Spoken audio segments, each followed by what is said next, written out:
Eleanor Carter was a mother of one in her 30s, married to Marcus and living in Brindale, a small village in North Wales. She was a part-time librarian and lived a quiet life, enjoying evenings in the local pub or nights on the sofa. On the 9th of May, 2022, she told Marcus she was just popping to the shop to get some ingredients for the meal she was preparing. She got into her car and drove away, and then simply vanished. For weeks, the community searched for her. There were missing person posters all over town, and the police did door-to-door inquiries. There were dogs, drones, Coast Guard patrols, but no sign of Eleanor could be found.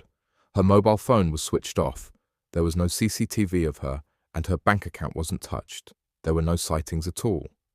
For 123 days, Eleanor Carter was gone. Then, on the 10th of September, she suddenly reappeared.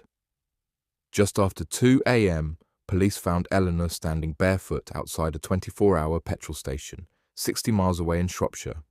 She looked healthy, she was calm, she knew her name, address, and birthday. But when police took her to the station and asked her where she had been for the last couple of months, she was unable to tell them. When Marcus received a call in those early hours to say that his wife had been found safe and well, he was understandably over the moon. He drove straight to Shropshire, dropping his young daughter at her grand's on the way, and dashed into the police station, eager to see his wife. When he wrapped his arms around her in a hug that he had feared would never happen, she didn't respond. She didn't return his embrace or even say hello. It soon transpired that she had no memory of her husband or her daughter. Marcus questioned why she was wearing clothes that weren't hers, as he had never seen her wearing denim, but the question went unanswered. Eleanor was taken to the local hospital and given a thorough checkup and was deemed in good health with no signs of visible trauma.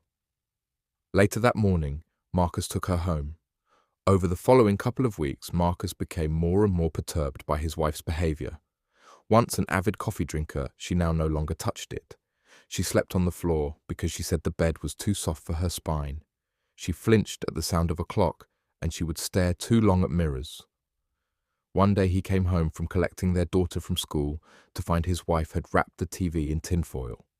When he asked her why she had done that, she just turned and pointed at the mirror. Eleanor began keeping a notebook, pages and pages with what appeared to be timestamps and codes. 3:30 a.m., field, no sound, static. 7:29 a.m., green man, exit failed. No one could explain them. One night, a neighbor reported seeing her standing motionless in the garden for 3 hours, eyes wide open.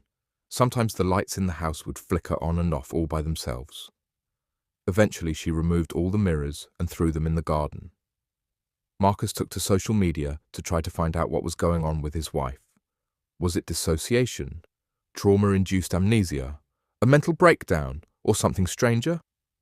Speculation online grew, and forums dubbed her the duplicate.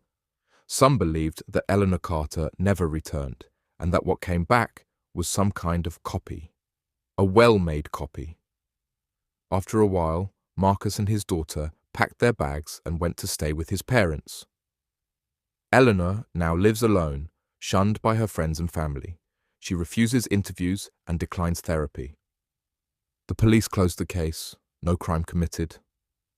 Her daughter tried to maintain a relationship with her mother, but with Eleanor making no effort, she eventually broke all ties with her.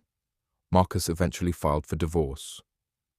Once a month, like clockwork, Eleanor writes a postcard to a non-existent address in Prague. The postcard always says the same thing. I did my best. Please let me come back now.